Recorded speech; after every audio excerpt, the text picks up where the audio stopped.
going on? And welcome to the Catalyst of Development podcast, where our purpose is to help you find yours. And our vision? Well, our vision is to communicate your potential so clearly that you're inspired to see it within yourself and begin walking in your purpose. Could not be more excited for today. We're rolling on with our full four-part self series. I hope everybody had a great weekend. I have to be completely honest up front. I'm a little bit under the weather. Just got done traveling, 4 countries, 4 hotels, 8 days, just in enough time to come home for about a day and a half, then back on the road tomorrow morning for another week. It's been good. The traveling's been good, but honestly, anybody that travels for a living knows that it wears on your body a little bit. So I'm going to try to bring you my A game. I will do my best. Probably going to hear a little bit of heavy breathing, right? My nose is a little stuffed. Again, I'm a little under the weather, but I was so excited to bring you the next installment in this series that I knew I had to sit down today and kind of power through this, you know. So today we're going to be discussing self-discipline. This is the third part in a 4-part series that we titled Self. Before we jump into self-discipline though, let's take a really quick recap over what we've discussed so far. In part 1, we discussed self-awareness. We talked about the self-assessments and why it was so important. We talked about our strengths and our weaknesses, and how we can use those to better understand ourselves and to help us reach our fullest potential. Then in part 2, we talked about self-love, right? And how it kind of equated to, self-love, self-esteem, self-worth, but I really wanted to dive into the love portion of that and how we are imperfectly perfect just the way we are, especially since we've identified all those weaknesses, in the self-assessment part. I wanted you to understand that it's okay to not be perfect, to understand that we have areas of improvement, but we still need to love ourselves. And that's kind of where the self-love came into. And then we're rolling right into self-discipline, which if we are going to improve our weaknesses, we're going to need self-discipline to do that. Last week, you had homework. The biggest takeaway from the homework last week was to continue to keep working on those self-assessments that I put out on my social media. That way you can really get an understanding of what areas of improvement you have.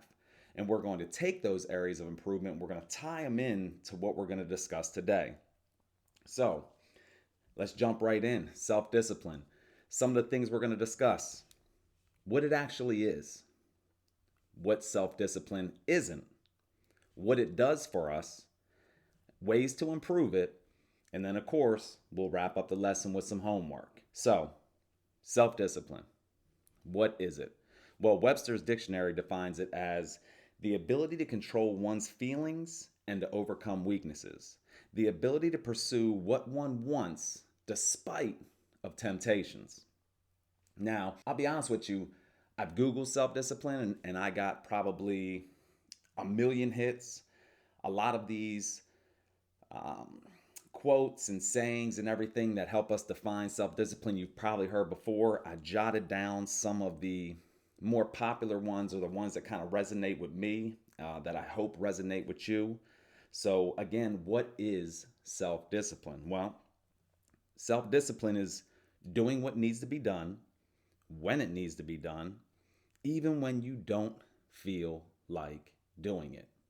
Well, I'll take that definition and I'll tie it right into today's podcast. I know this needed to be done. I know it needed to be done today, so I can stick to a schedule and keep the routine up that you were used to. But to be honest with you, I'd rather be laying in bed, right? I'd rather be snuggled up underneath my comforter, right? I don't necessarily feel like doing this, but I'm trying to be disciplined and to lead by example. So what is self-discipline? Self-discipline is the bridge between your goals and your accomplishments. Self-discipline is delaying your short-term satisfaction to your long-term success. Self-discipline is choosing what you want most over what you want now. Self-discipline is self-control. Self-discipline is self-mastery. Self-discipline is being successful in the marshmallow test. Now, I've used this test before when explaining self-discipline to people.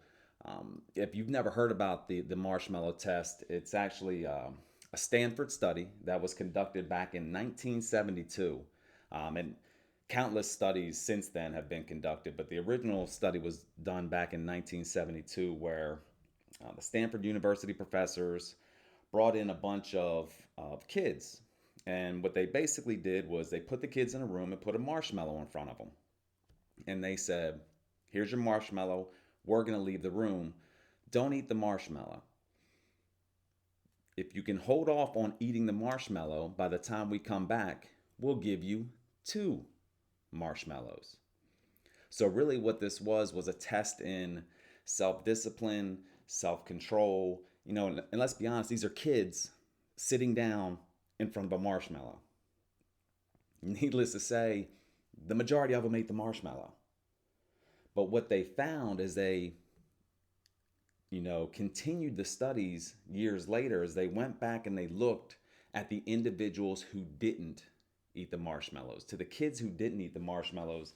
And some of the findings on the kids who were able to wait longer for the long-term goal of getting more marshmallows, they found that overall they had better life outcomes, right?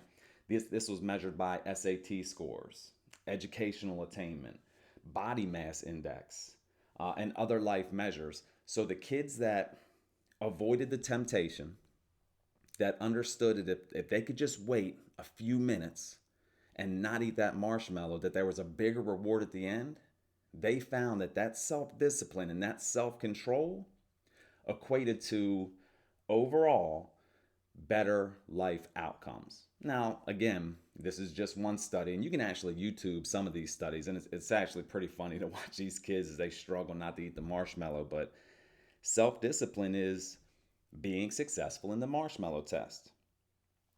No matter how we choose to define self-discipline, right? We can all agree that self-discipline is huge when it comes to reaching and attaining our goals. Self-discipline is huge when it comes to reaching and attaining our fullest potential. So, what self-discipline isn't? Self-discipline is not perfection. Nowhere in the pursuit to be more disciplined does that mean that you need to be perfect. If you are striving for perfection, you are constantly and always going to be disappointed because we fail. We stumble, we hit roadblocks. Self-discipline is not the same as trying to chase down perfection. Remember, the goal is not perfection, it's progress. Self-discipline also is not punishment. Disciplining yourself shouldn't be looked at as punishment. You're not losing out on something, you're actually gaining something. And that's the way you have to look at self-discipline. We look at whether or not it's food choices or going to bed early choices. You're not losing out on an opportunity to stay up later. You're gaining the ability to wake up more refreshed. Right? So self-discipline is not punishment. Self-discipline also is not easy. Right? If it was easy, everybody would be disciplined. Everybody would have this self-mastery or this self-control or be able to set a course and stay on track. It's not easy, but it's also not hard. It's not impossible. We don't have to make it more difficult than what it is. And we're going to go over ways to improve your self-discipline when we get into the how to improve your self-discipline segment of this talk, right? There's ways that it can be improved on. There's ways that it can be learned. Self-discipline is not boring. That is a myth. It doesn't always mean saying no. Hey, do you want to go out and hang out tonight? No. Hey, do you want to have, this slice of pizza? No. Hey, do you want to go? Self-discipline is not always saying no. Self-discipline is moderation. Self-discipline is knowing that, I can eat this or eat that, or I can take a day off from the gym because my body needs rest. Self discipline is moderation. It's not always saying no. You don't have to become a hermit. You don't have to become 100%. I'm doing everything to attain my goals and I'm not letting anything else interfere. Life gets in the way. Life comes up. Family issues, job issues. You know, you don't have to say no to everything to consider yourself to be self-disciplined. It's just about moderation. It's about finding that balance in you progressing in your life, but also still taking care of your responsibilities. And finally, self-discipline is not selective, meaning it's not in your DNA. Some people aren't born being more disciplined than others, right? Self-discipline can be learned. It can be improved on. It can be taught. It can be modeled. It can, that's the reason that I put the segment of how to improve your self-discipline, because it's not like, you were just born and, well, obviously I wasn't born to be disciplined, so that's just the way I like. No. Self-discipline is not selective, right? You can learn it. You can improve on it. Again, it's not easy, but it's also not impossible.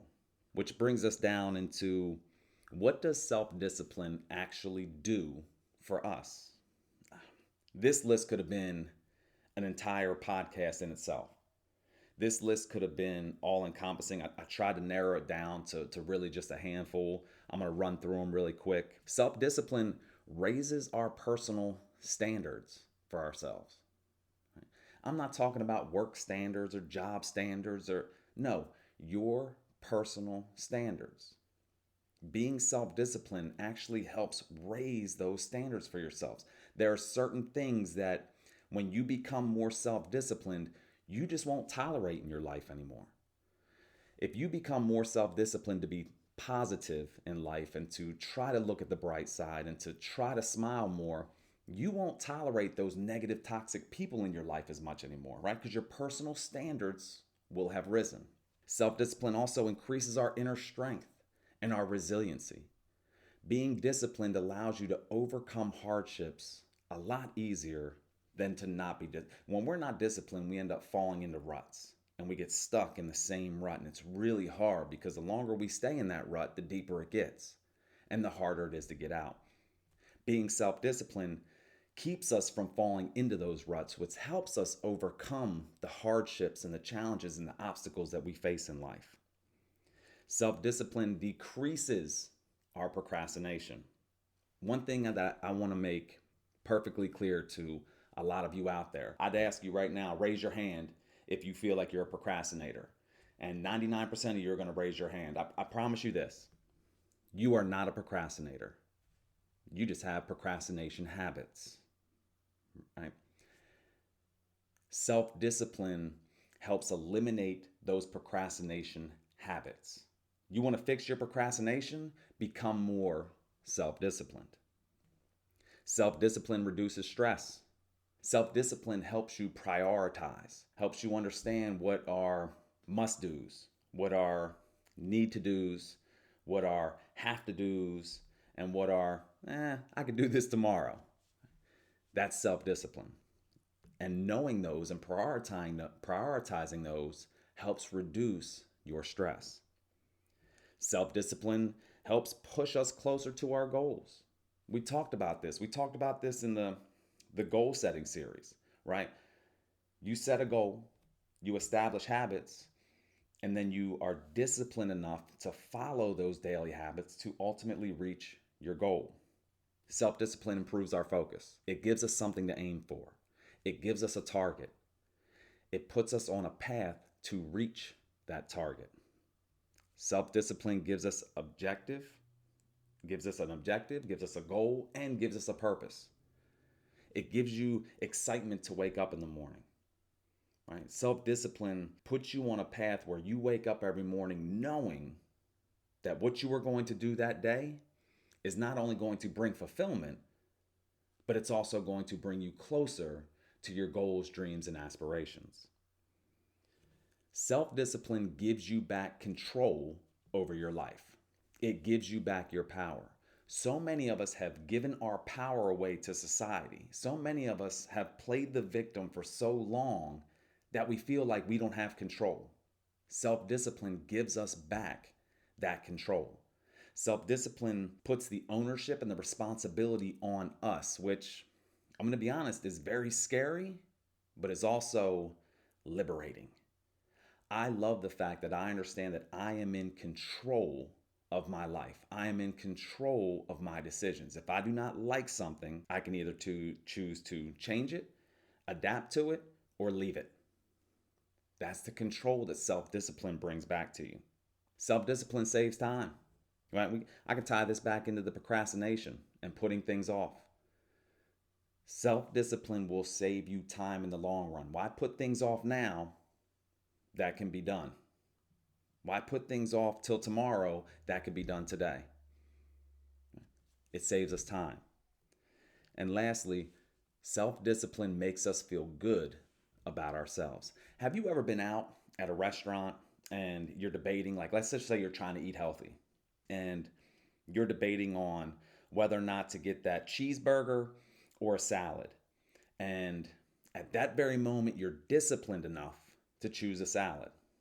When you finish that salad, does it taste as good as a burger? No. Let's be real. No. But do you feel good about yourself afterwards? Like, you're like, you know what? I made the right choice.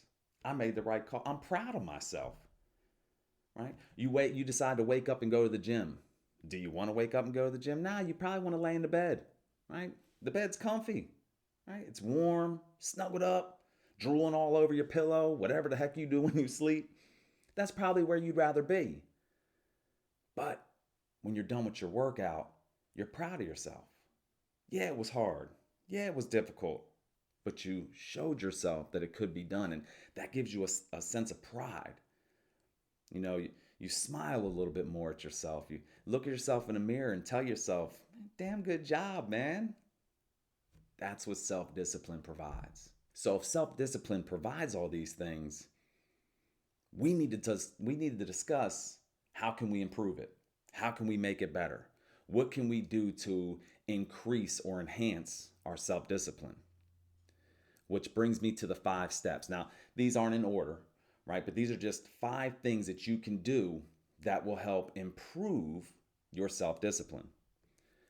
First, know your weaknesses, right? Know your weaknesses. This is what takes us back to the part 1 of our self series and why it was so important for you to take seriously and complete the self-assessments. Whether or not you searched them on your own or you use the ones that I put out on my social media, these were not only supposed to identify your strengths, but also your weaknesses. Because to improve your self-discipline, you must first know what your weaknesses are. Next, if you want to improve your self-discipline, you must remove distractions and triggers. Right? This all goes back to habits, right? And we talked about habits during the compound effect and a couple other podcasts before. Habits are what we can control. The distractions and the triggers in our lives are what set us off on either good or bad habits. It's the distractions and the triggers that we can control. Let's say you get home every night and you know you have homework to do for school, but you also know that you end up sitting down on the couch and getting sucked up in Netflix for 2 or 3 hours. That is a distraction. You must remove that distraction.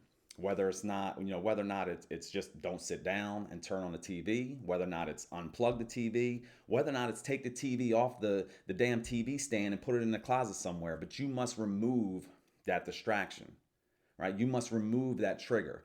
We can take it to healthy eating. If you know that when you get emotional or when you wake up in the middle of the night, you get kind of snackish and you always go down to the fridge and you grab that ice cream, remove that distraction and trigger. Don't have the ice cream in your refrigerator, right? Remove it. Don't have it. Don't buy it. Don't go to the grocery store hungry, right? That's a trigger. I'll always leave the grocery store with about $80 more than what I intended to buy when I go in there hungry. Right? Eat before you go to the grocery store. Remove that distraction and trigger. On to the next one. Another way to improve your self-discipline, establish goals.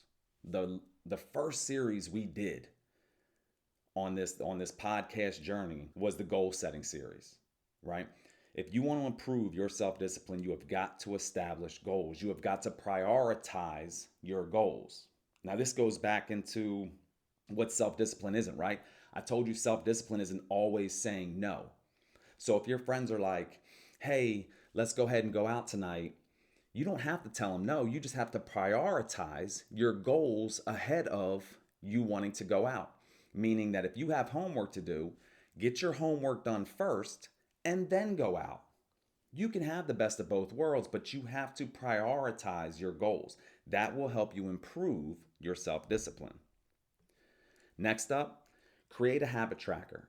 This will serve as not only a visual representation, but it'll also help you to track progress. Now, I've taken pictures of my personal habit tracker. I'm giving you examples of it.